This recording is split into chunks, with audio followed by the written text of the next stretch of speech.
भारत और पाकिस्तान के कई सारे मछुआरे आज भी ट्रेडिशनल बोट्स का इस्तेमाल करते हैं, जिनके ऊपर ना ही कोई कम्युनिकेशन या ट्रैकिंग डिवाइस फिट होती हैं और ना ही जीपीएस लगा होता है। ऐसे में दोनों देशों के मछुआरे जाने अनजाने में इंटरनेशनल मैरीटाइम बाउंड्री लाइन को क्रॉस करके अक्सर एक दूसरे देश के रीजन में आ जाया करते हैं। भारत के एक्सक्लूसिव इकोनॉमिक जोन के मैप के ऊपर आप देख सकते हैं, गुजरात के पास वाले समुद्री एरियाज में भारत और पाकिस्तान के बीच जो मैरीटाइम बाउंड्री लगती है, इस रीजन में दोनों देशों के मछुआरे कई बार एक दूसरे देश की मैरीटाइम बाउंड्री में एंटर हो जाते हैं, जिसके बाद फिर दोनों देशों की सिक्योरिटी एजेंसीज ऐसे सभी मछुआरों को अरेस्ट करके अपने साथ ले जाती है और ये इन्वेस्टिगेट करती है कि क्या वो मछुआरे सच में मछली पकड़ने के उद्देश्य से ही आए थे या फिर ड्रग स्मगलिंग या वेपन स्मगलिंग करने के लिए। पाकिस्तान क्योंकि कई दशकों से सी रूट्स के जरिए भारत के अंदर ड्रग्स और वेपन्स की स्मगलिंग करते आया है, इसलिए इंडियन कोस्ट गार्ड और इंडियन नेवी पाकिस्तान के साथ लगने वाले समुद्री क्षेत्र में ज्यादा एक्टिव होती है।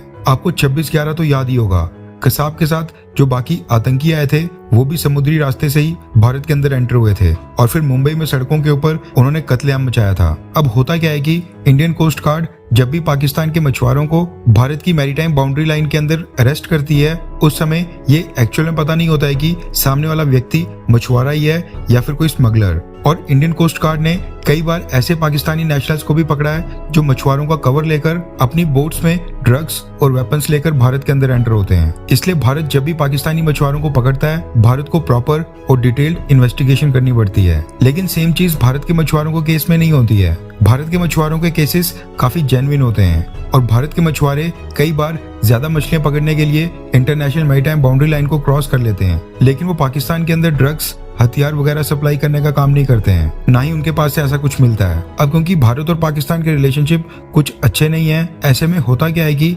पाकिस्तान सजा कंप्लीट होने के बाद भी कई बार भारत के मछुआरों को रिलीज नहीं करता है। लेकिन इस बार पाकिस्तान ने एक बहुत ही बढ़िया काम किया है और भारत के 500 प्रिजनर्स को छोड़ने की घोषणा की है, यानी भारत को वापस भेजने की घोषणा कर दी है। ये सारे 500 प्रिजनर्स पाकिस्तान की जेलों में बंद थे और इनमें से 499 भारत के मछुआरे थे। रिपोर्ट्स के मुताबिक 500 में से 200 भारतीय मछुआरों के पहले बैच को पाकिस्तान ने पिछले कल रिलीज कर दिया है, जबकि अगले 200 मछुआरे यानी जो अगले 200 का बैच होगा वो जून 2 को और बाकी बचे 100 मछुआरों को 3 जुलाई को रिलीज किया जाएगा। अब जैसे ही पाकिस्तान ने ये घोषणा करके बताया कि वो भारत के 500 प्रिजनर्स को रिलीज कर रहा है, इसके ऊपर पाकिस्तान का मजाक बनना भी स्टार्ट हो गया है और ट्विटर जैसे सोशल मीडिया साइट्स के ऊपर कहा जा रहा है कि जरूर पाकिस्तान के पास भारत के इन 500 प्रिजनर्स को रोटी खिलाने तक के पैसे नहीं होंगे, क्योंकि वहां पर पहले ही आटे और गेहूं की किल्लत चल रही है, इसलिए उसने भारत के मछुआरों को वापस भेज दिया है। वैसे मजाक अपनी तरफ, लेकिन रिपोर्ट से निकल कर आ रही है कि भारत के इन सभी 500 प्रिजनर्स यानी कि मछुआरों ने